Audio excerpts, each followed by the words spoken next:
It's Tuesday, ladies and gentlemen. There is tons and tons and tons of high drama going on, which is probably not surprising. It is the Paul Rodriguez Show, June 8th, 2021? Yes, sir. 2021. I remember when it was like 2011 was big. 10 years later. Damn. Yeah, like last time the Packers won the Super Bowl. Yeah, man, it was like I did that. Like I just let me do this segue real quick. So shout out to shout out to the boys out there getting it done. Aaron Rodgers is a no-show for mandatory minicamp. You can't call them OTAs because OTAs are voluntary. So this is mandatory minicamp. Not surprising. We'll get into the Dallas Cowboys minicamp, show you how they're rolling a little bit later on. But the high news is, so we don't bury the lead. Rodgers ain't there. Not surprising. Where is he at? Probably in Hawaii. Does anybody really care? Yeah, I think a lot of people kind of do. And the other day, I wasn't sure if you got to see this, but Mark Murphy has a column Sundays, I guess in the Wisconsin Times. I don't know if it's called the Wisconsin Times. I'm just making up a newspaper in Wisconsin. And there was a letter written to him, which basically had nothing to do with Aaron Rodgers. It was like an unsolicited answer. And the answer that he's given is that Aaron is like dividing the fans of Green Bay. Do you think that's true? Like being a Packer fan, do you think Aaron's the one dividing, or do you think this saga is dividing the fans? I think because they are divided. Yeah. I think this whole thing going on. Did the president like put fire on the flame of this saga by having that unsolicited answer to the people like in this column? It's almost like he's only talking to the fans in Wisconsin, not to the fans around the world, potentially, if you're in the military. It kind of just seems like, hey, y'all are the homegrown people. You're probably our stakeholders by being, a co-op. I'm just gonna send this message to you. You get on our side, and Aaron Rodgers is the big bad wolf. Does it seem like that's the way he's communicating, or am I just looking into the wrong? Nah, yeah, totally does. I mean, the only reason that article got out was because a couple of outlets decided to talk about it. McAfee was one of them. And so it's like, because on McAfee's show, there's a guy who is a season ticket holder, therefore making him part owner. Of course, they're going to kind of bring up this topic. And so if nobody else is talking about this on the big platforms, Mark Murphy's going to get away with this by only talking to the local fans of the Packers. It's almost like shame on you. Like you're telling me you're doing everything in public to get Aaron back. You're sending your head coach out there and saying, of course we want him back. We're doing everything in our power. Are you? With that kind of article, are you? Of course not. It's almost as if they're trying to control the narrative and be the victim at the same time. Like Mark Murphy, the president, the aforementioned, I guess, leader of the Packers in the front office. And so, yeah, I'm like, bro, you can't play the victim and control the narrative. And that's why kind of everybody today also on like the sports shows, they were saying, well, a month ago we were praising Aaron because he had the leverage. He was staying quiet. He was doing the right thing. Well, now that he's missing the first day of mandatory minicamp, he's the villain now all of a sudden. Why? Do you see him being the villain by holding out, or is a narrative trying to be spun by these insiders through the president? Because that's what it seems like. Yeah. Man, honestly, like what I think is that I try not to just listen to all the noise. Like right. That's why I was prepared for him to miss already today. It's no surprise to me, but I mean, the fact remains on how he feels the way that he feels. As far as like, he hasn't requested a trade. That's correct, right? Aaron hadn't said anything. Yeah. So I mean, I don't know. Like, it's kind of like, well, what do you want? I'm pretty sure he's communicated that to the front office already, whether it be like a large contract or whatever the case may be. So, I mean, maybe he's just not trying to like put it out there into the public, like speak in public about it without talking to them directly, I guess, if that makes sense. Okay. But I don't know, man. It's like a crazy situation. I don't blame him. I mean, people are gonna say what they want, especially today. It was the hot topic, but I mean, it's going to play out the way it's going to play out. It's just the nasty side of football. It's the business side. Yeah, it's the business side. Which we're seeing now can be nasty. So kind of what you had, I'm going to piggyback on what you had talked about how he hasn't directly communicated to the front office. And I'm going to call bullshit because Aaron was on McAfee's show like 20 plus times. And the last time he was on McAfee's show, he told McAfee he says every year before I leave Green Bay, I have a meeting with the head coach in the front office to figure out where we're going, how we're going to get there, and what I need before I leave. And so I have a feeling he told them, like, look, this is what I'm going to do if y'all don't do anything. So I believe he's told them. Yeah. And so I'm at this time, at this point in time, Aaron has not given me anything to make me question his credibility. But the Packers as a whole, as a franchise, have through Mark Murphy and through Gutekunst. And so I'm taking every piece of information and I'm saying, okay, who's consistent? Well, who's talking? Okay, fine. The consistency is the quiet voice of Aaron Rodgers. Well, the people are going to say, oh, well, he's talking through his friends. Well, what if his friends said? His friends haven't really said much. They said, we don't really want to get into it. And if they had said something, they said it's probably repairable. But on the other side, you're getting, we want Aaron here. We wish Aaron was here. We want, we want Aaron to be here for OTAs. We want him to be here for minicamp. Well, did he tell you what he needed before he left? Nobody's probably asked that question. And I bet the right people do know, and they probably already know, but they're not going to give the public that answer because they want to control what information is going to be disseminated. And so I'm going to speculate, and I'm going to say right now, the voice that's quietest is probably the voice that's right. And so I'm going to have to lean Aaron's way. But don't get me wrong. Do I think Aaron's cold-hearted and passive-aggressive and probably is sensitive at times? Yes. But he's earned that right to be that. He's earned that right to basically take a team who had maybe 2 stars, maybe Aaron Jones is splitting carries, so he can't be a star. Yeah. Devontae Adams, fine, he's a star. But you have 2 stars. Yeah, you got Jair Alexander on the other side. You got the Lewis brothers. I get it. But who's giving up deep balls in the NFC Championship game before the half? Is it a coaching error? Probably. But at the same time, players got to perform. Tying this back all together, I think Aaron, what he's done over these years, especially in the last 2, has given him the right to act however he wants. When you have a surefire Hall of Fame quarterback, first ballot Hall of Fame quarterback, you cannot let the man leave unless he says, I'm leaving. And I don't think he said that because he has not verbally said that on any platform as of yet. So you kind of have to ask yourself, what are the Packers not doing so that Aaron, doesn't come back? Or what will they do? Apparently, people are saying they're going to make another run at him before July. I hope so. They're going to try to go the fans want that, especially after you hear the minicamp notes for today. Here are the notes. Rob Demoski reported the notes for today.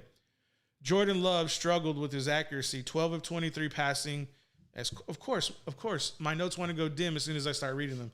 Jordan Love struggled with accuracy, 12 of 23 passing in team drills, failed the 2-minute drill. Devontae Adams was present but did not participate. Devin Funchess looked the part. Jair Alexander, big with pass breakups. And then I think he also went on to say in the 2-minute drill, Jordan Love's first crack. I think we need to put that into perspective. His first opportunity. Okay? You have the ones there, minus Devontae Adams. And I think Devontae Adams was holding out in team drills because he just wanted to say, screw you guys. I'm here. I'm going to participate in individual drills, but I'm not playing team. Aaron, good luck. I'm sorry, Jordan, good luck. So here we go. 2-minute drill that he failed, Jordan Love. Jordan Love's first crack at the 2-minute drill failed. We've seen barely any passes get midfield. I'm sorry, let me reread that. Jordan Love's first crack at the 2-minute drill that we've seen him do. Barely gets past midfield and ends with him skying a pass over the wide open to Malik Taylor's head on 4th and 7 from the plus 46. So at least they got past the 50. I mean, is that assuring? Seeing that Devontae Adams is there, Bakhtiari's there, Devin Funchess looks the part, Yair Alexander, you're probably Pro Bowl DB, big in PBUs. Meanwhile, Blake Bortles had an interception and a touchdown to a third string tight end. Yeah. I mean, that's what you're going on? Jordan Love pretty much failed his first day of mandatory minicamp. I read that they also gave him they're giving him like a shitload of reps. He needs them. Yeah. That's what LaFleur said. Yeah. He needs every rep he can get, no matter what. Yeah, what does that mean? That means he's not doing very well. And it's not a jab at Jordan. It's just that y'all knew what you were doing. I mean like this. So this wasn't the plan, obviously. Hell no. But so why not, take care of Rodgers? That's why they brought in Blake Bortles. I get what you're saying, but the precedent, I think Mark Murphy is saying, trained by Ted Thompson, he's like, we run this team, not the players. Okay, cool. The players who do get to run the teams, who've earned that right, are winning Super Bowls in Tampa Bay. Yeah. I'm just saying. Facts. It's a tough pill to swallow, right? As a Packer fan? Yes, it is very, very tough. I mean, like honestly, this is similar to what the Cowboys fans were going through for somewhat of 3 years. They were like, we got to get a quarterback, we got to pay Dak. We got to get a quarterback, we got to pay Dak. Which one's going to be? Jerry Jones, he didn't prove anything. And then, he breaks his, and I know, it's like, what was the catalyst for them signing Dak? He broke his leg and dislocated his ankle on the same play in week 5, I think, against the Giants. And Jerry saw all these grown men boo-hooing, and he's like, I got to pay him. I have to. Who's going to get the response? Can Dak do it? Sure. Well, at least one owner and GM was able to see that and just, pair it with Rodgers, and it's like, they were how many points was it? They were probably within 20 points the last 2 years of a Super Bowl. Green Bay was. No, because 49ers whipped that ass 2 years ago. So no. Yeah, 49ers whipped that ass. So I was wrong. But hey, I mean, you got to put the best team on the field who are under contract. I mean, what do you think, man? I know you're probably at a loss for words. You're like, we've been beating a dead horse, but I got to know what the Packer fan is thinking. Nah, I mean, it sucks. I know how my buddy Jason, longtime Houston Texan fan, feels. He was like, oh, I'm on the market for a new team. And I'm like, oh, man, how can you say that? Of course, he was joking. Yeah. But, you kind of don't even want to be a fan of an organization like that who's, not going to take care of their players like that. Like I feel like Rodgers, of all people, should be. So, but I mean, I don't know, man. That's funny you say that. I had that feeling about the Texans. Yeah. When all this kind of went down, I was like, why would I want to be a fan of theirs? Yeah. Why would I want to support them? And especially as a Packer fan. And it's different if you're generational or even if you're first generation. It's like, why do I want to be a fan of this team who doesn't want to win? And it's like, after this morning, all the talking heads this morning, the franchise has the leverage now. Aaron didn't show mandatory minicamp. Well, how about now? How about after these notes? It sure looks like Aaron has the leverage, and he's known it the entire time because he knew, even with the ones, Jordan Love was going to fail. You can't do a 2-minute drill in shorts. In shorts, you cannot. There's high school kids who could do that in shorts. They're doing it right now in 7-on-7. You're telling me you can execute a 2-minute drill and you're sailing a pass over your receiver's head on 4th and 7 at the 46. over one of the more fastest receivers that the Packers have in MVS. It is. I bet I could probably see Aaron right now, and I bet he looked at Demoski's tweet and he just had a little smirk, a little shit-eating grin on his face, and he's like, "I tried to tell him. Well, I'm gonna go back to the beach, go get a Mai Tai, go get." He's probably not drinking. I bet he's prepared. I bet he's 100% prepared to come into camp like right now. It's just, I mean, if they don't want to do what it takes to take care of you, why would you want to be there? So how do you think this is gonna play out, you personally? Like, what's your opinion? How's it gonna, I guess, come to an end, so to speak? Packers start 0-3 or 0-4, and he comes back week 5, and they try to make a run. It could be. It's gonna take a couple of losses, and they're gonna have to be bad. Like if they lose on prime time against a below average team, like with Aaron, they could dominate.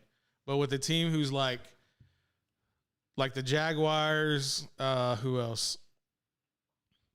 The Jets, anybody who has like a rookie quarterback, if they can't win, they lose to Houston, they lose to, those kind of teams. Yeah, you have like, what are you gonna do? Put in Blake Bortles? He'll give you a better opportunity to win. I wouldn't be surprised if Blake Bortles beats Jordan Love for the QB1. And then how do you feel as Gutekunst trying to pull something slick? No, for real. You thought you were slick. Oh, we're gonna move up and draft. Jordan Love. Aaron will be here. If he'll finish his contract, he'll be 40 and he'll move on, and Jordan will be ready to go after learning from Aaron. Aaron said, "Not so fast. Here's a little wrench. Throw in your plan." How you like me now? Let's go to break. God, what are they thinking? They ain't thinking, right? I wish I knew, man. It's the ego. Ego's a mother, bro. Ego is a killer of a lot of things. It can just destroy it, and it's destroying. It is destroying a great organization. It is destroying. It's destroying the relationship between Aaron and Green Bay. Yeah, that's what it's doing. It's destroying their relationship. Yeah, it's putting a damper on Green Bay shit right now. Yeah. It's like they're one of the more historic. They've been around for a long time. Yeah, they got a lot of good games, and man, the fuck. I don't know, man. Tell me. I'm gonna go home all depressed and shit. I don't mean to like harp on this, but of course it's the lead story. But at the same time, it's like, I mean, Dallas Cowboy fans don't give a shit. They're like, we've been dealing with this for 3 years. Again, and they have. I guess we'll talk about Dallas when we come back. Dude, did you see CD Lamb? No. He's talking about getting your popcorn ready. Oh shit. Here we go. Be back.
Welcome back, everybody. This is the Paul Rodriguez Show coming out of Studio 44.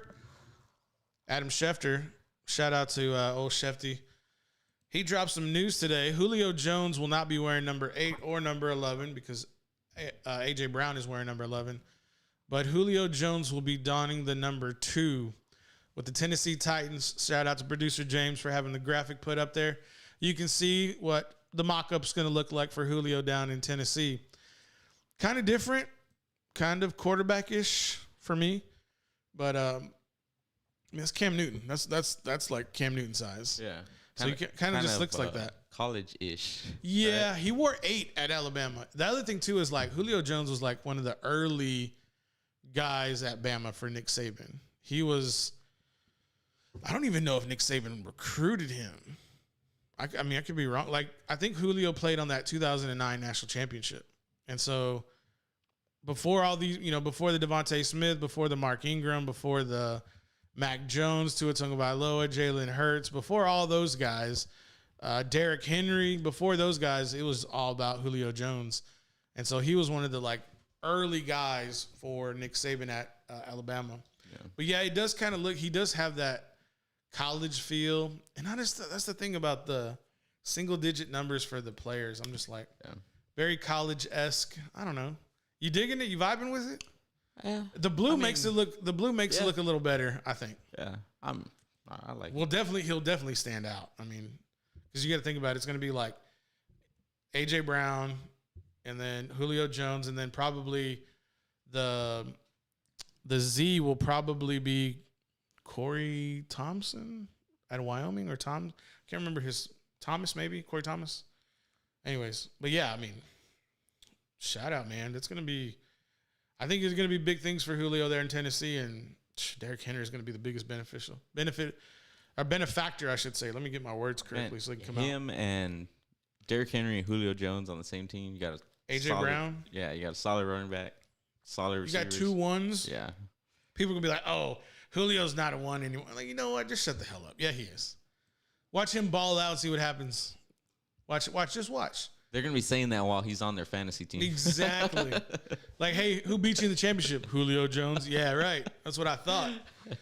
Other news in the sports arena yesterday. Was it yesterday or today? I think it was yesterday.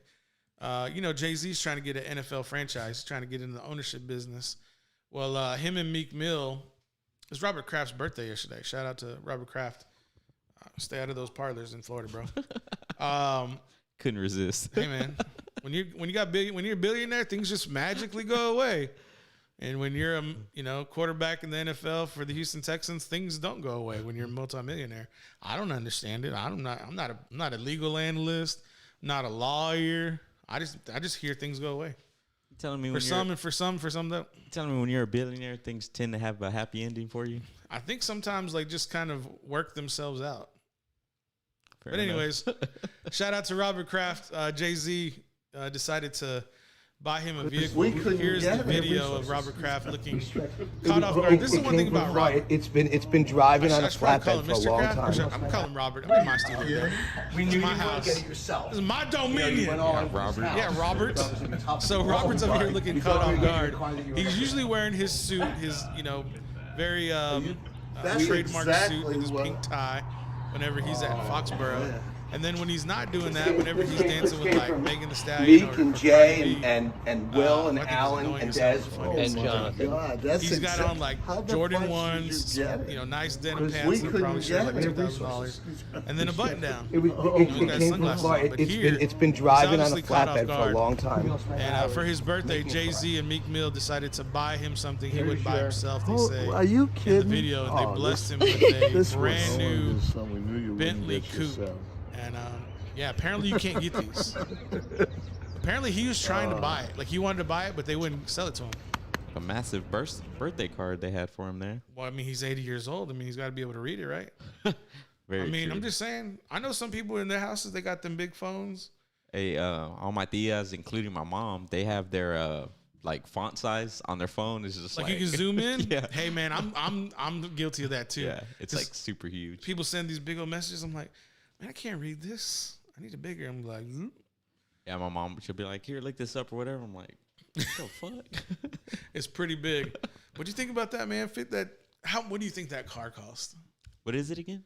It's a Bentley coupe. Shit, what are those runs like? 300? Man, I'm saying like over 500K. I would assume. My funny story, real quick, kind of. You know that's gonna be a tax write-off too, right? They're like, oh, this is a charitable donation, right? Tax write-off. Yeah, little side story, real quick. So, the kids, they're like, I guess they're like learning about cars and stuff. So we'll be driving and. Well, yeah, aren't they? They're close to being teenagers or are teenagers? No, like the younger ones. Oh, okay. Yeah, But they're boys. The 9-year-olds, yeah. They're boys. Yeah, so they see like a car with like stripes on it or whatever, or going fast, and they're like, "Oh, what kind of car is that?"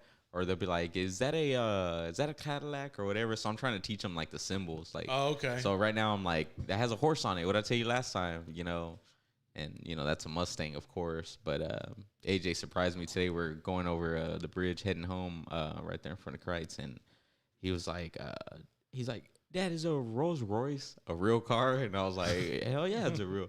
Does it cost $350,000? I was like, "Yeah, that sounds about right, dude. Where'd you see that?" Of course, YouTube. YouTube, yep. YouTube, Good yeah. old YouTube. Good old YouTube, man. So. Gotta put those parental controls on that bad boy. Man, I've never been a fan of parental settings. They're 9. I'm not telling you how to raise your kids. I'm just saying. I feel like we should be the parental settings, you know? Hey, true story. You know what? Yeah. True. So if there's like some stuff, I'm like, oh man, like I first and foremost point the finger at myself. So I can vibe with that. But because so I set up my son with a PlayStation account. So you're saying parents need to do their jobs, what you're saying? Damn right. All right, Get off your ass, boy. Hey, now talk to him, James. So yeah, I set him up with a PlayStation account, but I made it for a kid. Dude, they make it so hard to redeem a gift card or purchase like Fortnite V-Bucks with like 4-step verifications. Go ahead and text this phone number, text this message. Damn. We're texting your parents right now, so nah. But yeah, they make it difficult. So I've looked up like at what point can you convert it to a regular account? According to the internet, you got to wait until they're of age.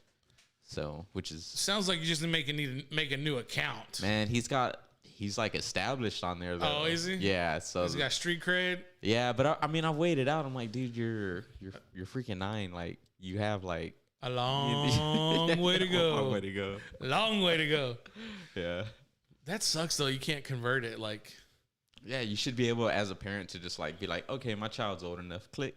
Yeah, because it kind of just takes. I mean, I guess it's a good feature to like, you don't have. What's the word? Maybe like so a parent doesn't feel guilty later. It's like you thought about this before, and we warned you. Yeah. If I had like a badass kid that was just like doing all this unnecessary shit, kid. Yeah, it would be totally useful. But I do my duties. I just take it. I always told myself if I ever have kids, I was like, you ain't getting no cell phone unless you buy it, because I bought my first cell phone. Yeah, I bought it myself, and then and I paid the bill. I don't know how long I paid the bill though. Anyways, the point is I bought it for myself, and then. Dude, you want to know how I'm gonna age myself real quick. I bought my first cell phone when there were Radio Shacks. What? Yeah, long time ago. And then the other thing, what was the other thing? Yeah, like if I ever have kids, I'm just gonna I talk big game right now because I don't have any kids. I'm just gonna take their stuff away. They could just do whatever. I could just take it. Like, yeah, you could. But I've had some experiences in life where. I don't know. This not to get on a tangent, but yeah. All I know is old Trey, old P Rod the third. Boy, you gonna have a hell of a life. You gonna have a hell of a time. Yeah, I mean, just to keep it short, I feel like parenting, it starts early, so you can't your child can't be like 16 years old and then they're like bad as hell, and you're like, oh man, like I got to start disciplining him. Like, man, it don't work like that. Or like you see kids at the store at HEB and their kids are like running around like crazy grabbing candy and shit. Mm-hmm. And they're like, get over here, like stop. And it's like, bro, like you don't treat them like that at home. Right. So what makes you think you're out and about at the store? It's like the Vel Crawford in that little bit. He says, my mama said, don't touch nothing. Don't look at nothing. I don't want you touching shit. And let me tell you one more thing. if you push that card and it hits me in the back of the heels, 2 chops to the throat. 2 chops to the throat. Oh man, what a. There's my little Lavelle Crawford. Matter of fact, I want you to close your eyes, and I don't want you looking at shit. I'm trying to put the PG James over here with the rated R version. We're fulfilling both demographics. Yeah, man. Dallas Cowboys still quiet. I don't know why. I don't know what Jerry's doing. I will laugh my ass off though. I will laugh my ass off if he trades Dak to Green Bay, and they trade Michael Gallup and Dak Prescott to Green Bay for Aaron Rodgers. I will die laughing. Why would you die laughing? Because you will be pissed, and I'll be like, "Hey man, I just joked about the trade, and then it comes to fruition." Yeah, I'll be like, "I jinxed it." But I mean, at the same time, like I know I said I'd be pissed. At the same time, I know that Jerry Jones would treat Aaron Rodgers a whole lot better. I feel like he'd pamper his ass. He'd love it. Oh, you would not know the checks that Jerry would write for Aaron Rodgers. Aaron Rodgers already owns, the stadium already. Oh yeah, he won a Super Bowl there. Yeah. But we all know. Aaron already got rid of Mike McCarthy once. He ain't gonna do it again. Oh yeah, true. He ain't gonna do that shit again. I don't care how much money he pays him. But I will say this.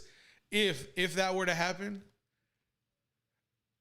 I wouldn't be surprised if Jerry signed Aaron for like 6 years, $600 million, just to throw it in Patrick Mahomes' face. Be like, 6 years, $600 million. You finish as a Cowboy. They go win 4 Super Bowls. And Jerry will be right there at Super Bowl, 60.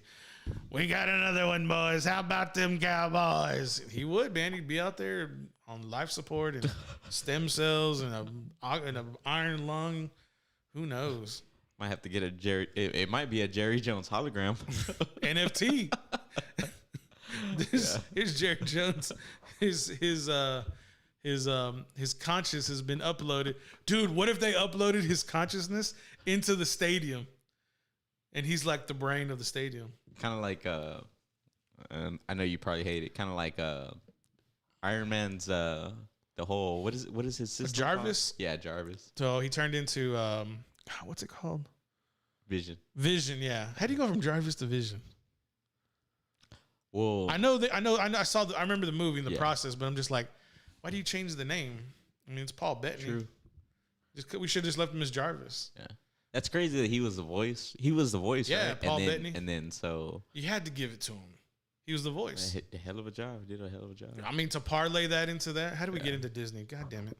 Kind of shows it's dark what side. What are we doing over here? We're going off the rails. Hey, back to Robert Kraft. Hey man, all things that end well. How does that saying go? I can't even think. All things that go well end well. That's not how it goes. Fuck, it sounds good.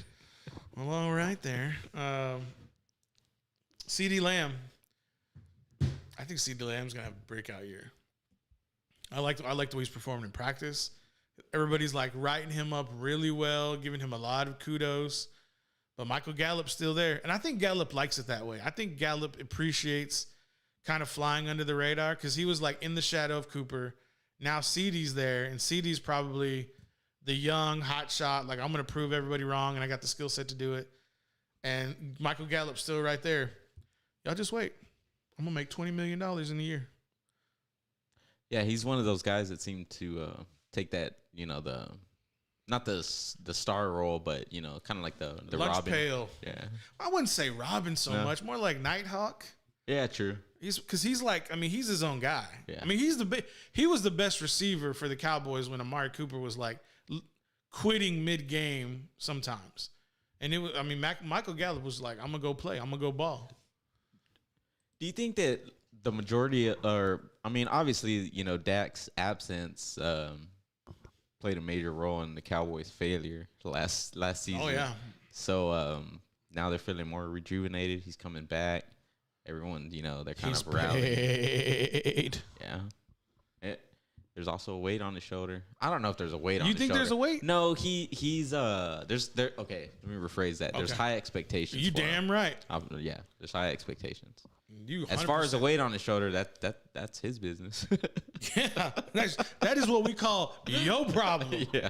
Them checks cleared. Yeah, that's your problem. You better get you a sports psychologist. You better read a book. You better look at the internet. Look at some microfiche. You better look at something, Jack, because them excuses days are over. Yeah. Make sure you read that contract thoroughly. Yeah. Did you synced it, didn't you? Yes, you did. And you signed on the dotted line for $160 million. All right. No Dak. Anything less than NFC title appearance, I agree, is a failure. 100%. 100%. Unless AR-12 wants to get the old wing loose. Man, I'm gonna be so pissed off if he comes back week 5 and they just go 13-4. they just run the table. 13. He's like, now you got Devin Funchess back. Now you got a legit number 2. And Devin Funchess is a big son bitch. He's a big man. Big man. Did you see what he said? He said, because they asked him about the whole thing, and he was like, I feel like everyone, they need to just mind their business. We need to worry about the 11 that we got out there. That's what we got to work with. Yeah, because he don't know Aaron. He's like, let the man handle his stuff. He's like, everybody just mind their own business. Well, that is true. That's like the pro way. Like, don't talk about his business because you don't want anybody talking about your business, which is true. Especially don't talk about the money. But they interviewed Devontae Adams and Bakhtiari after the camp today, and Bakhtiari and Adams basically said we're behind our quarterback 100%, but we still know like we have a game, we have a championship to win, a game to play. Yeah, Bakhtiari knows who he wants to play with. He knows who Daddy is. Pretty much. You said it. I mean, he does. He knows who Daddy is. Have you seen that video? It was on Instagram. I think it was like towards the end of the season last year. And apparently in Green Bay, like they have to walk or drive to practice. Did you know that? No. Like it's not like their facility is not close to their practice facility. So they got to like drive like down this neighborhood. Anyways, so Aaron Rodgers was in the back of this truck. People thought it was Aaron. They didn't know. They like, I saw and that video. And he raises up a 24-pack of Bud Light, and he's just like, and they're like, no, that's not Aaron. Why would he be in the back of a truck holding up beer? Well, sure as shit, and it was him. It was Bakhtiari's truck. Yeah. I was like, this is some bitch out here. Yeah. He's like, what are you? Was this Varsity Blues over here? What do you got? You're gonna die. Hey, just because you're a millionaire, you can't act normal, dude. They announced. They talked about it today. Who was it? They were talking about if Aaron would have to give back like $6+ million if he retired, and they said because they were talking about the leverage again. They go, what's his name? Quarterback who played in Seattle, Hasselbeck. Yeah, Hasselbeck. Is he like a Packers insider or some shit? No, like I think he's just well connected to other quarterbacks. Oh, okay. So Greeny asked Hasselbeck. He goes, Hasselbeck, tell us how much money Aaron has made from the Packers. He goes, $240 million. You don't think that's leverage? That's what he said. He goes, that, in my opinion, I was like, that's not money from State Farm. He's made $240 million from the Packers. You think he gives a shit about $6 million? You think he gives a shit about a measly $93,000? No, I'm sorry, $93,085. Let me be real. He doesn't care. He's like, put some respect on my name. Yeah, he already said that it's about what were his it's, words? it's about money too, I believe. Yeah, because this kid has no more guaranteed money. Yeah, well, I mean, with the money that they show you and that they give you, the money that they give you is kind of like, I mean, that $240 million is what he's earned, like in the bank. Yeah, not the numbers and incentives. None of it. That's the money he's made. Yeah. I feel like the money they show you in a contract that you're, could possibly get or whatever is, it's almost how much they respect you, put their faith in you. Yeah. Which already they damaged that by taking the ball out of his hands on the 4th down, kicking a fucking field goal. I mean, we've been here 1,000 times, Paul. Time after time. I miss you, I want you. Let's take this to break because my singing sucks. If Rodgers falls, the Packers will not catch. Let's go.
Hello again, everyone. Thanks for joining us. It's the Paul Rodriguez Show with producer James in the building. If you're sending a tweet out there and you happen to be a professional athlete and an account comes by the name of Barry McCockner, don't respond. It's a troll account. I'm just going to put that in the ethos. You gonna bury what? Djokovic? Nikolai Djokovic winning the NBA 2021 MVP. Beating out Joel Embiid and Stephen Curry. That's not where I was going with it. So apparently, Djokovic was drafted 41st overall, and there was a Taco Bell quesarito commercial that came out when he was getting drafted. Had his name scrolled on the bottom. Well, last year, Taco Bell took that item off their menu. And it just so happens that Nikolai Djokovic, the Joker, wins the MVP this year. Ironic? Is he coming back? I think not. What if they bring it back and he's like the endorsement for it? I would pull it immediately. Why? People love that quesarito, bro. You got a burrito wrapped in a taco cheese shell. I just don't like Taco Bell, period. You know, let me tell you something about it. This is not sponsored. Other Taco Bell. I'll let you both. So I only eat Taco Bell when I'm sick of eating everything, like food, barbecue, cooking at home, and like I want something new. I guess I just have to go get the garbage, the basura. So I'll go get like 4 crispy tacos, and you munch into them, you're like, man, this is good, but it's really not that good for you. Yeah, that's what I think about, because honestly, it is good, but I think like I'm just like hopped up with MSG and who knows what else. I'm also thinking, I'm like, man, my mama would be real ashamed of me right now coming and getting this trash when she used to cook it up on the daily, over there at the house. There's nothing wrong with a good, was it picadillo? Yeah, picadillo's pretty good. Do you like it with potatoes or peas or both? What? Picadillo. I mean, Fat boy hour. I guess potatoes. Potatoes, I don't mind, yeah. I'm down with potatoes too. Yeah. Favorite food? My favorite food? Yeah. Man. I know like there's some foods like, you can like indulge in, and then like what's the food like if you have to have it? What is it? I don't know. I think at this point in my life right now, I've been just barbecuing lately.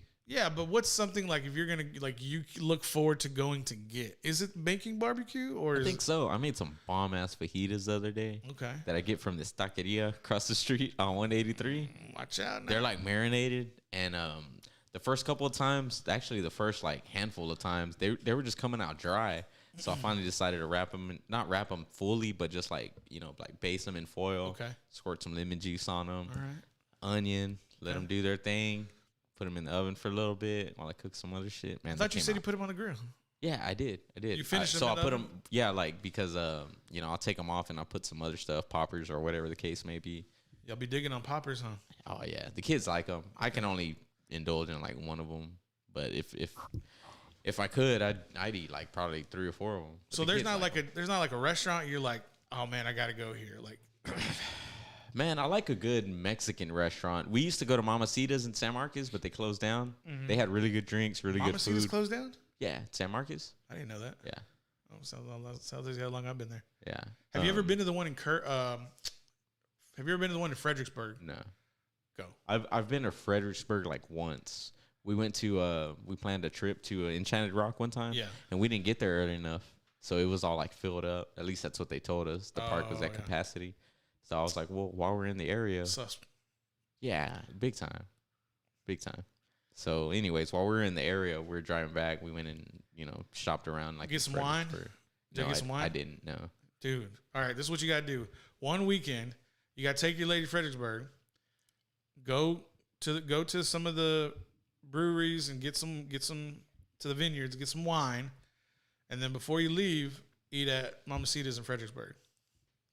It is better than any one I've been to. Better than one in New Braunfels, San Marcos, Kerrville.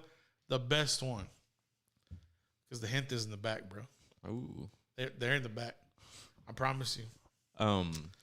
So what I did do the other day is I made literally, I'm not joking with you, the best burger I've ever made. Okay. And a burger's simple. It's bun patties, right? Most people screw it up, but yeah. Yeah.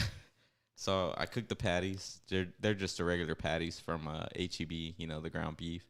So I cooked that. I made bacon. Right. Made some guac. Put an egg on top of it. Bougie.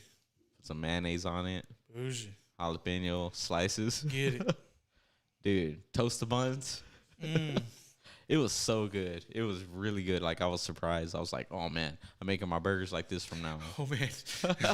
Yeah. That's all I heard. Oh, man. Yeah. Hell yeah, man. But my kids don't like all that extra stuff. And I'm trying to teach them, like, dude, you're missing out, man. But to be fair, it wasn't until, like, my later years, like 20 and above, that I started, like, actually putting extra stuff on my burger or on whatever. Yeah, on anything. Yeah, my grandparents used to push that heavily on me to, like, try stuff. Yeah. But I was stuck in what I was used to. Yeah, your comfort zone. Yeah, so now I'm playing my grandparent part with my kids, and I'm like, try this, try that. I'll put some vegetables on their plate. They don't like avocado. I, like, put it on there anyway. I'm like, you better eat that. I didn't like avocado until I was like 30. Yeah, I didn't like avocado until I was about probably mid-20s. Okay. Yeah. Actually, when I started dating my girl, which was about 7 years ago. So, yeah, mid-20s. She turned you. Yeah. Yeah. Took you to the homeland. Well, there's stuff she tried to turn me on to, which is Hey. Save that for dark stumbled side, a bit, bro. but I kept rolling. Save that for dark side, my guy. Like the whole tajin. Oh, okay. Yeah, and the chamoy and The all Tajin. that bullshit. Yeah, the Tajin. Nah, man. I'm going to pass as well. Yep. I'm, yo soy tejano. Yo no soy mexicano. So I'm just going to leave it right there. Let me put the SAP button on that son bitch. I am a Texan. I am not a Mexican. For everybody of the non-Espanol. That was my best Fluffy impersonation. I bet you me and Fluffy, if I cut my face, Paul, you stupid. If I cut my hair off my face, and like me and old Gabriel Iglesias got, side to side, twinsies, bro. There's actually a guy, and I think there's a beef. I don't know though. So there's this guy, and I'm not gonna name his name, but now I know you know your name. So I'm not gonna say his name, but my boy Stefano out there, he knows who I'm talking about. There's a certain barbecue guy out there in the mix, in the ethos, in the barbecue circles. So apparently I had grown my hair out and had styled it a certain way, and then homeboy comes right behind me and has the same style. Grow out the beard with the hairstyle, the beard grows out. Likes to wear black shirts after I was wearing black shirts. You don't want no beef, bro. You don't want this smoke. You don't want no bean smoke. I'm just saying. Dropping hints right now. That's a funny story because I had a guy that I used to work with when I was also working at a barbecue joint, and he was a friend of mine I went to school with. And so anyways, I just thought that he was totally just like copying my look, right? Jocking that style. Yeah, and I'm like, who the fuck would want to copy my style? So one day I show up to work, and like he literally has like I think I just had like this shit right here, and I was like, and I was just like, dude, it just like boiled over, and I was like, dude, I was like, You what confronted him? Yeah, like we like crossed paths, and I was like, dude, you trying to fucking look like me or what? Yeah, yes. I went home and shaved on my lunch break. That's how much it bothered me. I went home and shaved, and they were like, "What the fuck?" But I didn't care because I was just like, "Dude." So you pulled a Aaron Rodgers, like somebody started looking like you, so you just like shaved your whole face. Yeah. You went baby face is what you're telling me? Yeah. Like screw that guy. You're looking like me. Maybe he had what you wanted. It was a white guy, so imagine a white. Well, then man. how would you? That's like not even the same. No, dude, trust me. If I were to sit here and we had some time, and I would detail to you everything, trust me, you'd be like, oh, okay. From tattoos to hairstyles to, yeah. See, pretty boy Santa Cruz over here. I'm telling you. I'm trying to start a trend over here. I see you got rid of your tacuache haircut. I told him to cut it. I was like, dude, do the same thing as normal, but just cut it. And then, so I get home, Look, now you're trying to flex for the people. You see, solo cam. You can see. Oh, you can see. We're in 1080p. Remember, you updated the settings. Yeah. So I get home and my girl's like, "Oh, you did it different." And I was like, "Yeah, I told him to cut the fucking tail off." And she's like, "It looks good." And I was like, "Yeah, but when I had it, you were like, oh, it's fine." You know, I was like, that means it wasn't. She didn't like it. Yeah, I know. And I told her to cut it. I literally gave her a pair of scissors. She was like, I'm not gonna have you blame me for your uneven haircut. Yeah, she said it wasn't look right. So whatever. All right, let's put this back to sports because that's all that's really going on right now. You watch Embedded? What's that? You watch Embedded? I did watch UFC. I watched, dude. I watched the countdown, and then I watched the Embedded, the first episode. You getting hyped up? I'm a little bit upset that they're not giving more shine to Nate Diaz and Leon Edwards. I'm like, this is really. I think that fight is bigger than the Figueiredo Moreno fight. Yeah, it should be. It should honestly be. Okay, so this is how I feel about it. It should honestly, legitimately. We can tell James wanted to talk about this. The hype and everything. It should be the number 2 fight on the card. Yeah, for sure. But I understand because it's a title fight between Figueiredo and Moreno. I understand. Yeah, but they just ran that sleepy ass title fight back from 2020 of December. It was a lazy fight. Did you watch it? Dude, it wasn't that lazy. Okay. But it was good. But Moreno looked like he got his eye socket broken. And then I saw where Leon Edwards literally like poked the eye out of Muhammad. Yeah. We watched that live, remember? Oh, did we? Yeah. I don't remember. So long ago. Yeah, dude. I mean, guess maybe that's why I felt familiar. Yeah. Because I was like, have I seen this? Yeah, because that Muhammad guy, he's the one that he tries to like. He has like just like a real. He's outspoken and all of that. He like talks his way into fights and stuff like that. And that was supposed to be his big jump up into the rankings. Is he like saying free Palestine or something? No, that's a not joke. like that. Just kidding. Well, I mean, I've seen that before, so I'm saying. Yeah. You saw that at UFC at the. Anyway, let's get back on. Let's get back on sports. So yeah, and unfortunately, he got poked in the eye. Dude, he got his eye. Yeah. Penetrated. Did you see when he said that he's the more entertaining fight? He said he should be fighting Leon Edwards. Nate Diaz isn't as big as a draw as he is. Man, that dude needs to shut his damn mouth because he's off on somewhere else right now. You're a bigger draw than Nate Diaz, who's nearly a legend in the UFC. I honestly think he said he's a better fight. I might have misspoken. A better draw? Better fight. What the hell does that mean? He's a better fight for Leon Edwards. My guy, if it doesn't make dollars, it doesn't make sense. Am I wrong? According to the local neighborhood. Talk to Dana White and tell me how he feels about it. That dude needs to. That's probably why he's got his eye poked out. Like, oh, you think you're a better fighter? Okay, here you go. How you like me now? Yeah, but who's he fighting again? That dude Muhammad. I don't give a shit. That's how much a good fighter he is. It's somebody notable, I feel like. Yeah, notable my ass. He didn't lose his eye. He didn't pull a Bisping. I didn't know Bisping really had his eye knocked out.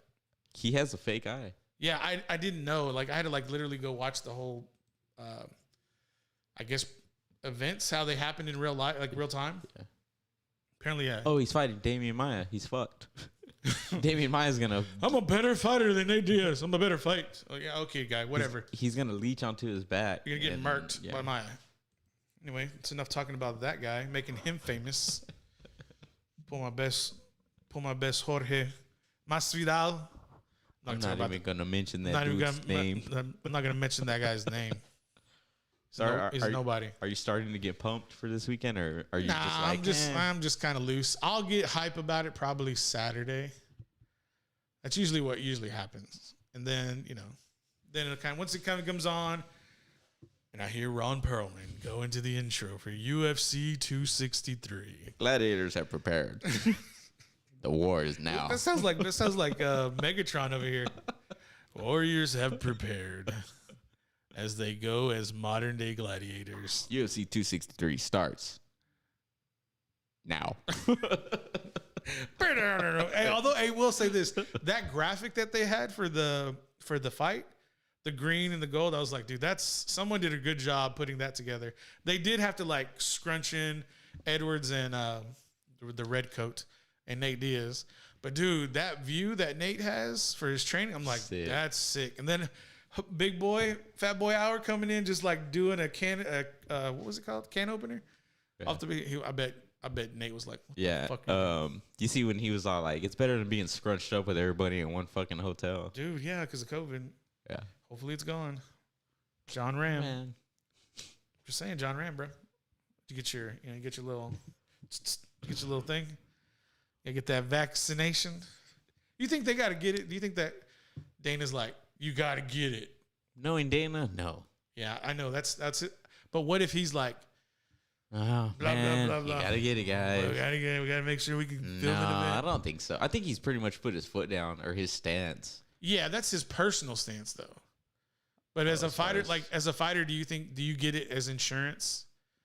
Like, do you want to be the fighter who has to pull out of a fight because something, because the hostess who you were flirting with slips you her number and the COVID was on the paper and you touched the paper and then you rubbed your eyes and now you got the vid? I mean, apparently it's not even 100% that you're. I'm making shit up. So, I mean, if I was a fighter, probably not. It's in the air, boys. They say it's there, boys. I don't know.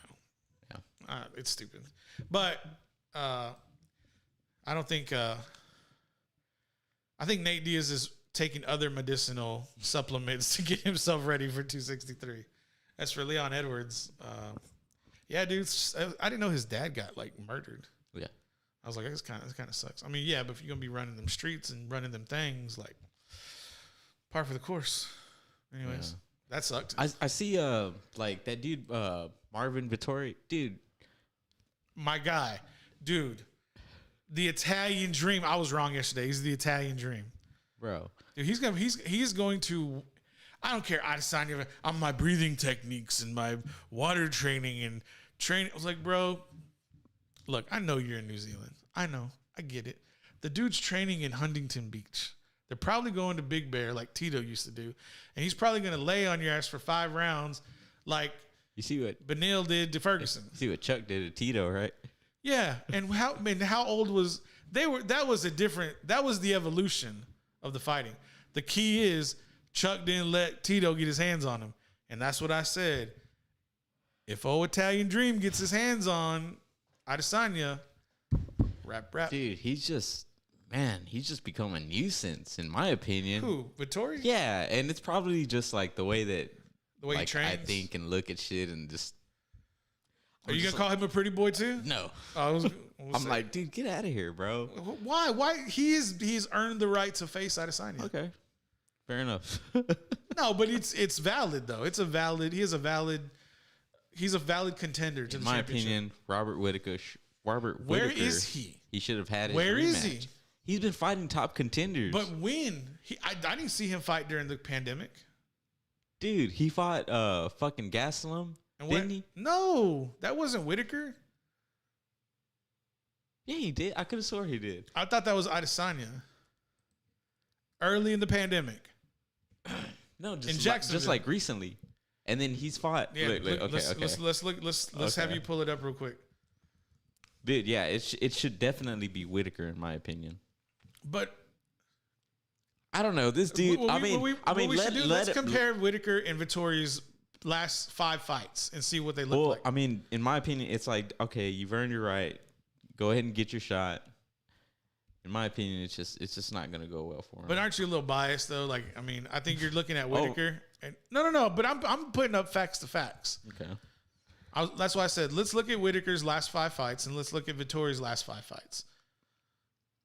And that's what I'm saying. Like, it doesn't really make a whole lot of sense to say, oh, this guy deserves a shot and that guy doesn't. Like, especially when it's the UFC's business to do these matches. Not Connor. Vittori has been on a winning streak ever since he lost to. But that was in 2018. That was April of 2018. Come on, there you go. I was like, is he gonna open? I know. I was like, what the fuck? So the last 5 fights. Just the last 5. Let's not go through his whole fight history. Okay, so the last 5 fights since losing to Izzy. Okay, you said the last 5. So we'll start with Yoel Romero. Well, if we start with Yoel Romero 2, you might as well start with Yoel 1, which was UFC 213, July of 2017. Went the distance. Decision, unanimous. The next one went the distance. Split. The next one was the loss to Izzy. That's 2 L's right there. What? A split decision. You might as well take it. L. You might as well take it as an L. He did not have a unanimous decision. One judge, and where was that fight? Was that in Las Vegas? So that's why you're saying against Vettori. Right. No. I'm just saying these are the facts. Where was that fight? Let's look at it. I want to see if it was in Vegas or not. Which one? The split decision. If it's outside, no, the other one, the one beneath it. If it's outside of Vegas, I'll digress and I'll say that's a win because some of these commissions get squirrely outside of Vegas. But if that's in Vegas, those are judges who know how to call the fight. That's got to be in Vegas just because it was 2. Oh, okay, Chicago. Okay, then that's a win. That's a win for Whitaker. I'm gonna throw that one out. Okay. Look at you. Now that it's on your side, you're like, oh, okay.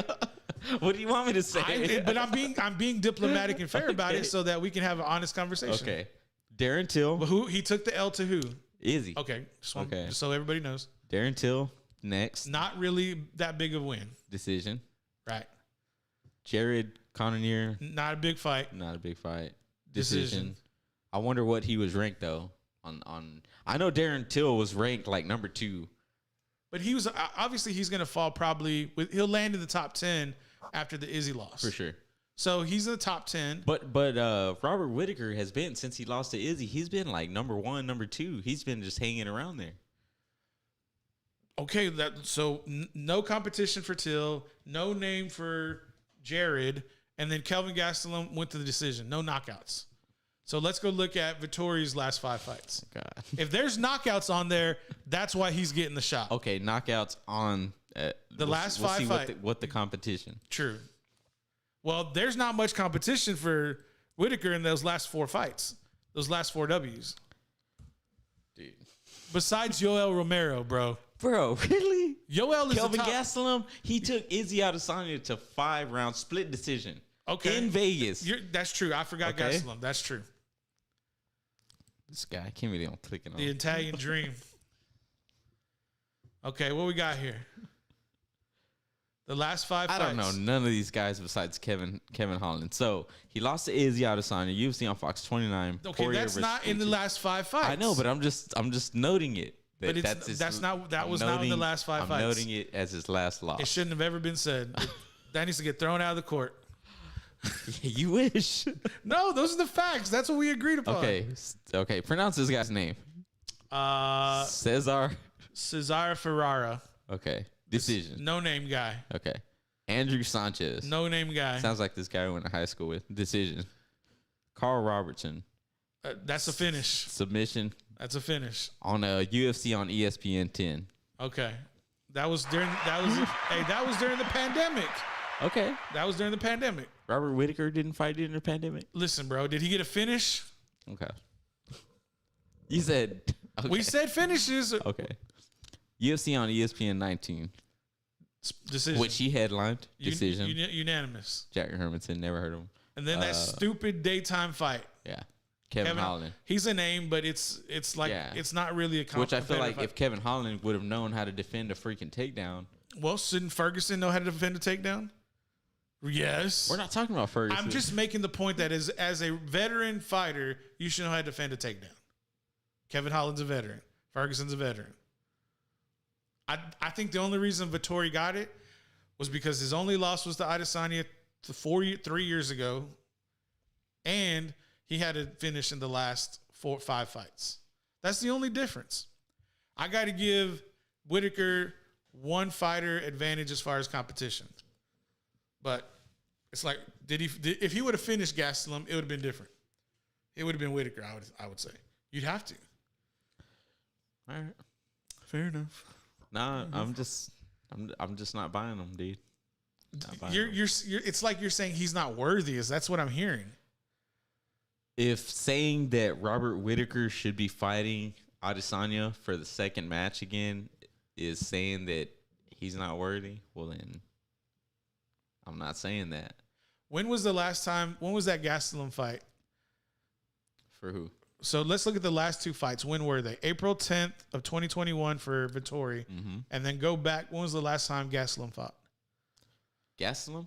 Yeah, Gastelum and Whitaker. And Whitaker? That last fight. We just had Oh, that was okay. You should just went back. Wouldn't let you go back with history. No, because I went back and Oh, you went out of it. yeah, I'll find it real quick. I mean, that's all I'm saying is like, let's just look at it. Don't give now. Look, when was that? April 7th. Same timeline. Was Whitaker on a medical suspension? I don't think so.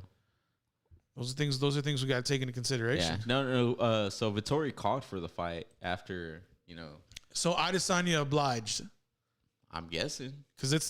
because that was the controversial win. Even Adesanya said that he didn't like the victory over Vettori. I've just been wondering why, because I've seen, I know Robert Whitaker's not a Conor McGregor, but I've seen him turn around real quick, rematch. I've seen people, and he was the champion. Mm-hmm. He was the champion, defended it twice back to back against Yoel Romero. He was the champion. Most champions get, like bounce right back, get a rematch. I'm just wondering why he hasn't fought yet. Why he has had 3 fights against Kelvin Gastelum and Darren Till. Darren Till is tough. He's a wrestler. He lingers up there. He can knock you out. He lingers up there. Anybody can knock you out. No. Nate Diaz probably isn't going to knock anyone out, He'll TKO you. He'll pepper you so much you quit. Yeah, but won't straight up go out there and, No walk-offs. I get it. So, I'm just wondering why he hasn't fought yet for the belt again when he was a former champ. Granted, he did get I feel like he got dusted by Adesanya, but, I mean, come on, man. He was the champion. And he's a good champion. But maybe that's what they're taking into consideration. Did Whitaker have the belt before that Adesanya fight, or did Adesanya was the champion? No. Whitaker, Adesanya took the belt from Whitaker. Then that makes sense. That's what it is. Is that they're giving the opportunity to Vettori first, in my opinion. Just looking at it, Vettori hasn't had a shot, and the last loss that he had was a controversial, or not a controversial, but a close unanimous decision to Adesanya 4 years ago. Split. It was a split decision? Vettori? With Adesanya and Vettori? Yeah. Well, then that's why. I guess. I mean, that's the only thing. When you break it, when you just reduce it all down, to me, it's like, what's the last loss for Vettori? A split decision to Adesanya, who was not the champ yet. Then goes to beat Whitaker for the championship. I just think that... we all know who's next. If Adesanya wins, it has to be Whitaker. It has to be. Because that's the last highest guy that he's fought as champion for Adesanya. It has to be. Maybe it was a business decision. Adesanya is not going to take back-to-back losses. Granted, no, Adesanya has to win. He's going to win. That's what you say. He's going to win. That's what you said about a lot of things. And they didn't all come true. All right. I'm not saying like nobody's perfect. No, I'm not saying that. All I'm saying is that if you say he's gonna win, no doubt. I mean, you're talking about not taking into a broken leg into consideration in the middle of the fight, an injury, an eye poke, a disqualification for, a blow while the person's down. We've seen that. We've seen how that happen recently. That's why I'm just saying, like, I don't know. I've just seen the growth of Izzy from where, But you haven't seen the growth of Vettori. Okay. You're saying he's not worthy. That's what you keep putting out there. He's not worthy. Okay. It is what it is, man. Well, then say it. I want to hear you say it. He's not worthy. He's not worthy. Get him out of here, dude. Fuck this guy. Tell him to get out of here, man. Tell him to get out of here. Fuck this guy. God damn it. Man, get the fuck out of here, man. Please. Fucking Vettori. Please, get the fuck out of here, man. Please. Ain't happening, Jack. And then when Izzy wins a belt. I told you to color code those damn things. Yeah. With a little sticker. I don't know where we're going to put it. Canelo sticker. Should be good though, but because of this exchange, I will be watching closely. Don't be out there on the dance floor In my Nate Diaz shirt, either crying or celebrating. Don't do the Dallas guy. You don't want to have your girl next to you while you're just all boohoo. And I don't think Nate's gonna lose though. I think Nate's gonna dominate that fight. Stand up or what? Oh yeah, as long as his face can hold on. That's the only question. We all know how those Diaz brothers like to bleed. We'll see. You like Diaz in the fight though? Yes, I do. To the distance, or it's gonna be TKO or a finish? You think it'll be a finish? If it's gonna be a finish, it's gonna be a submission. Submission? Yeah. Otherwise, Yeah, it's you're gonna go probably the right. distance. I don't think he's gonna finish him TKO. KO. Well, what if he did though? When Nate knocks people out, it's fun. You seen when he knocked Gray Maynard out? Yeah, it's like, I think because he's a favorite. Yeah, both brothers. You seen Nick Diaz versus Paul Daly? Yeah, I like when Nick knocks people. It was like, Dude, I remember watching Nick Diaz versus Paul Daly in Strikeforce because Paul Daly, he came over from the UFC, and he knocks people out, and so I was like, oh fuck, I was kind of nervous. It's tight. But yeah, Nick, and at one point he got Nick down. It looked like he might have been done, but he was on the ground. He bobbed and weaved, got back up, put him against the cage, body shots, and they like exchanged, and then they broke apart, and you just see Paul Daly. He was just like, and he just gave out, and it was like, yeah, those body shots. They get you, man. chop that tree. Yeah, You fall. that was a good one. Yeah. What's on the docket for tomorrow? We should have a good one, man. I've been doing my research into. We're gonna talk about Jake Paul Mayweather. Austin. I know Austin has a few opinions about that fight. Really? Yeah. I was actually texting him. Well, my buddy JD, he has JD Gaming. Shout out JD Gaming. Word. Yeah, he has a Discord. And we'll like go in there. It's almost like a watch the fights and then just chat about them and stuff. So Okay. I invited Austin in there, and we were just like chatting about it. And we're gonna talk about. He's been waiting on like that UFO drop shit. What UFO? They're supposed to release some files about the UFOs. I thought they already did that. They probably did. I would leave it to him to report it. But yeah, we'll be talking about. I know there's some other hot topics. I just can't think about it right now. But yeah, tomorrow should be a good one. It's a follow up to we had a guest last week, so it'll be good. No guest this week? No guest this week. Okay. Yeah, we might have something going for this weekend on Chisholm Trail. Producer Drew back? Yes, producer Drew is back. He's no longer held hostage. Len? Got Drug Lord Campos. No, I'm just playing. Tonight's Duck Dynasty night. Duck call room. Hey, man, I'll let you have your spill, all right? Just calm your tits over there, all right? You don't have one of those things? Those things? What do they sell? They sell like duck. Duck calls? Yeah. I'm not a duck hunter, number one. Thought you were a fan. I mean, Do you have any kind of merch? Do you have MMA gloves? Do you fight MMA? You're a fan. I'm just saying. I buy the pay-per-views. Likewise. Hey, I got to support the brand, man. Duck Dynasty has pay-per-views? No, they have videos and DVDs of like that's how they got started. They basically their duck calls, they sold them, but the way they like grew was basically getting on camera and talking nonsense like we're doing. Over time, people liked it. Maybe they'll like us. Fuck, I'm waiting. What are you talking about? People to like us.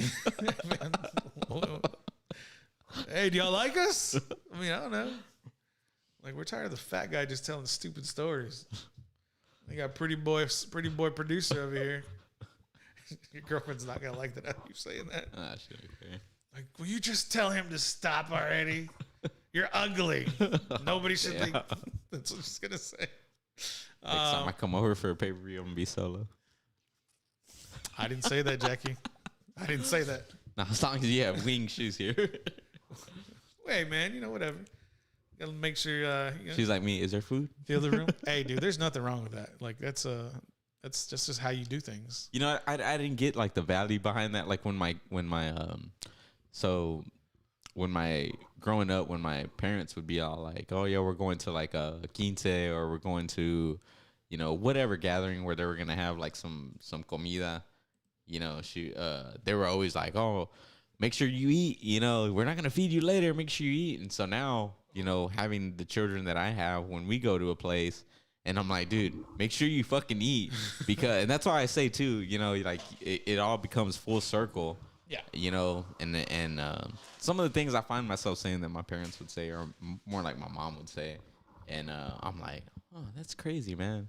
So I find myself, you don't have to worry about it later. Yeah, man, and you don't have to wash dishes either. Like, hey, just go to bed. You ate already, right? Yes.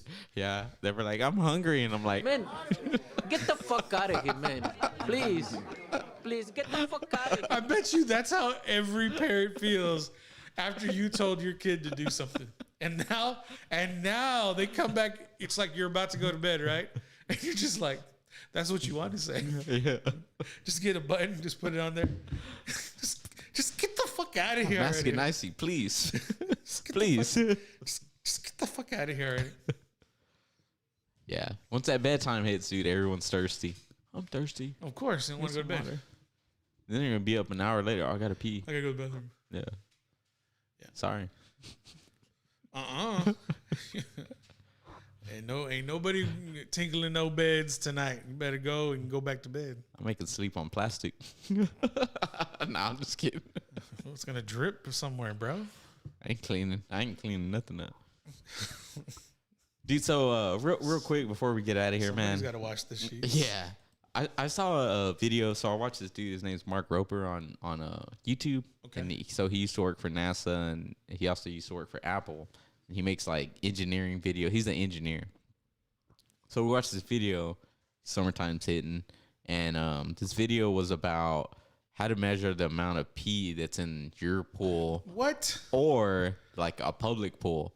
So I learned it's kind of nasty, but I learned some facts from this. So, you know, like when you go to your public pool, like if we like to go to State Park. Okay. So you get into the pool area and you're like, yeah, this smells like chlorine. It smells like pool water. Right. Did you know that when you're smelling that smell, it's not the chlorine, it's pee mixed with chlorine that makes that smell. Right. That just all that says is that there's pee present in the pool. Right. Which you have all those people. I didn't know that.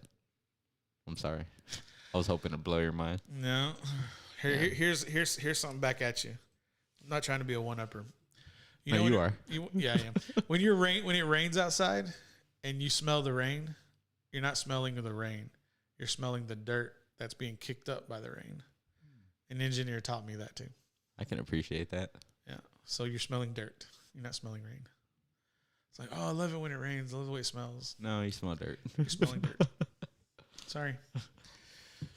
Or if you smell chlorine, don't go in the pool. Here's a better one, dude. Okay. Do you know when you were a kid, you go to sleep on Christmas Eve? Okay. You wake up with presents. Hey, under man. the tree? Hey. Whoa. No. We got kids that watch this show. God, man. Next thing you know, you're going to start talking about the Easter Bunny. We love you guys. We love you childrens out there. Santa's real. Trust me. He's real. Real. I miss Christmas already. Really? I love Christmas. 6 months, right? I mean, you can tell I love Christmas, right? How? I still got my tree up. Yeah. I love Christmas. Yeah, my kid, they're like, so the three kids, they like to harp on each other for like stuff that somebody might not have done. So say somebody wasn't around and we go to Mr. Gaddy's, you know, once they come back, oh, we went to Mr. Gaddy's, whatever. So of course, like my two youngest like to harp on the oldest, not the oldest of the kids, but you know, the middle. The middle. Exactly. Hey, we've been to Paul's house, and you know, they're like, yeah, we've been to Paul's house, and he's like, oh, I think I've been there. They're like, no, you haven't. What's in his living room? And he's like, I don't know. And they're like, yeah, he has a Christmas tree that's still up. Damn right. Yeah, so they just like remember that. They're like, yeah, Paul's house has a tree. I love Christmas. Really? I love Christmas. I like the holidays in general, but I do love Christmas too. But man, you know what? Like my family hasn't gotten together like they obviously because of COVID. Yeah. But I'm thinking, at what point is everybody gonna get together like we used to? Why don't you just do it? Like me host it? Yeah. Or just have people over, like just barbecue and tell people to come over. I did that for Mother's Day with my mom, like me, my immediate family. But like as far as like my extended, like my aunts, my tias, and my tios. Well, it's up to them to feel comfortable to go. It's something you can't control. Yeah. What's your favorite Christmas song? Rocking around Christmas That's a tree. good one. It's a good one. It's a good one. Yeah. You know what mine is? What? I want a hippopotamus for Christmas. Only hippopotamus will do. That's what my favorite one. Favorite movie? This is what then we're gonna get out of here. The Santa Claus. For real? Yeah. With Tim Allen Yeah. or Kurt Russell? No, Tim Allen. Tim Allen. Okay. But although I do love Nightmare Before Christmas, but you would. I fuck with my kids and I'm like, is this a Christmas movie or is it a Halloween movie? Die Hard is a Christmas movie.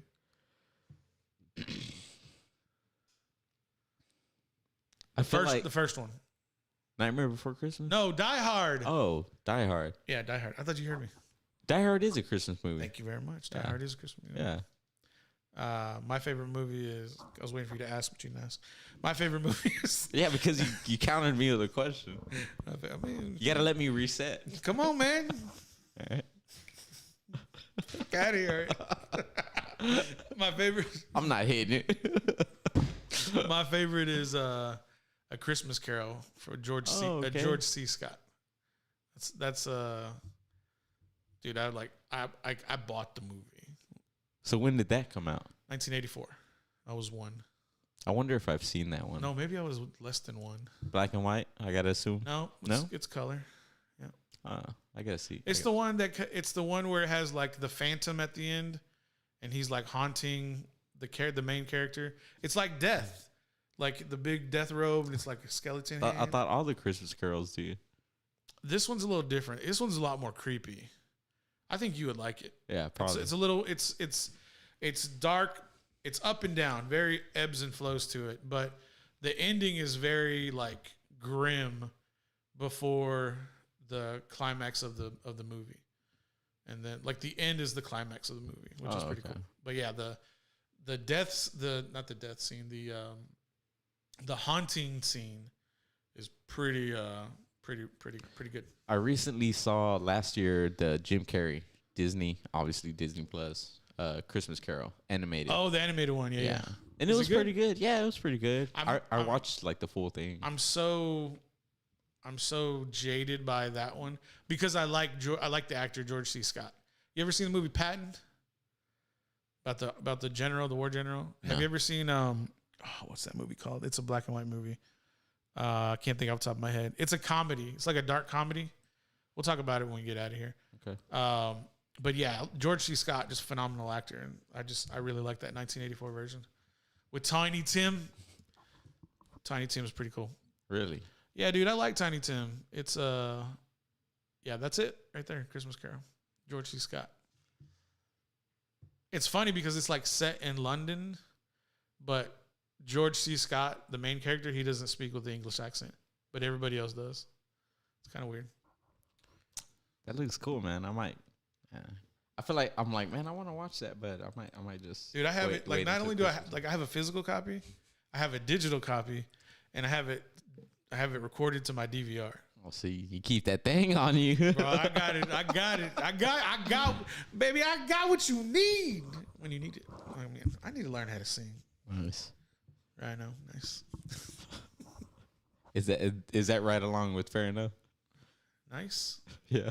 No, I like nice. Oh, nice. Okay. Oh, nice. Very cool. This guy here. Oh, nice. Getting his mojo back going. Hey, man, are you chisholm trolling this weekend? Heck, maybe. I just got my wristbands today. Oh. Yeah, so I'm chisholm trolling. You bougie. Man. You got the 3-day pass? Yeah. Because, like... So like I don't know, like I was going through and I was for like, Chisholm Trail, for don't know, it's CTR. It's a big roundup. It's a carnival festival. It's fun. Yeah, I didn't know, like they were like, if you don't get it today, they're gonna be $15. Like you just save a buttload of money, right? If you plan on going all the How days. much is it regular? It's so the 50? wristbands to get into the grounds on anything is $15 Oh, okay. a day, but you can get $15, 15 a day. So you do 3 days, it's $45. Yeah, or you can get them right now, a wristband. Right. Hashtag no ad. All 3 days for $15. So if you plan on going all 3 days, it's a good deal. So I got them childrens. Yeah, we got kids. I just didn't know what we were gonna be doing, so I was like, fuck it. If you want them to sleep well at night. Yeah, we went running today at City Park, and they have it all set up. So that's why they blocked off one of the roads downtown. no, that is for the Cowboys breakfast that is gonna kick off tomorrow morning at. Hey man, are you like a member of the GCC? Hey man, JCC? shout out Rob Ortiz, Hey, man. Tell him to cut a check. Said that name. Hey, he cut an episode for us, so Hey, that's your brand. That's not this brand. shout out Mike, episode 120. I thought you're in the 30s. Oh, you're talking about that episode? Yeah, that episode. It was I think it was 130. Yeah, it was 130. It was.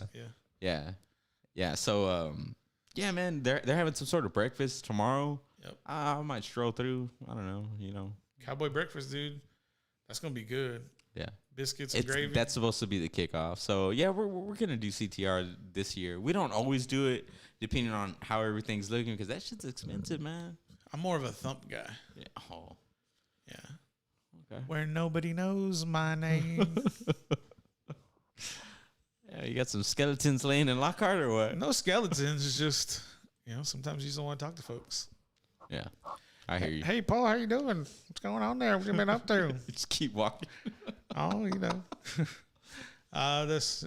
Not talking to you. Buenos días, señor. ¿Qué estás diciendo? Yo soy Abel Yones. ¿Cómo estás? Just start talking like that, and I'm sorry. I didn't know that's who you were. Wrong Paul. My apologies there. Wrong Mr. Rodriguez. 6 feet, sir. 6 feet. You're Mr. Rodriguez. Roll them R's, brother. I'll talk to people. It's just, people. I like to move in the shadows. I don't know. That's just me, though. I like to get in, get out. Yeah. Me too, man. Like, I mean, Chisholm Trail, like the rides, like I gotta look at them, and I'm like, how are you gonna do it? You're like this, you're a big star locally. I was gonna pull up my car, pop the trunk, sell merch out the back. Hey. Pop get trunk. that fucking PS5 out of here. Pop dude. trunk, bro. Yeah. I'm just saying. Pop trunk. I do have everything like displayed on my in the back of my trunk. Hey man, you want to just go to South Padre Island, bro? Just head down there. Hey man, right here, got 240 right here. Right, this you got 240 at 240 right now. Let's get it. It's bangers, man. I promise you every day. It just goes. Let's go. Yeah, and then you get, hey man, homegirl want a shirt for $20, man. What can you do? I can do 240. That's what I can do. We said we got to sell quantity, baby. Yeah. Quantity. 2 for $40, no ticket though. No ticket.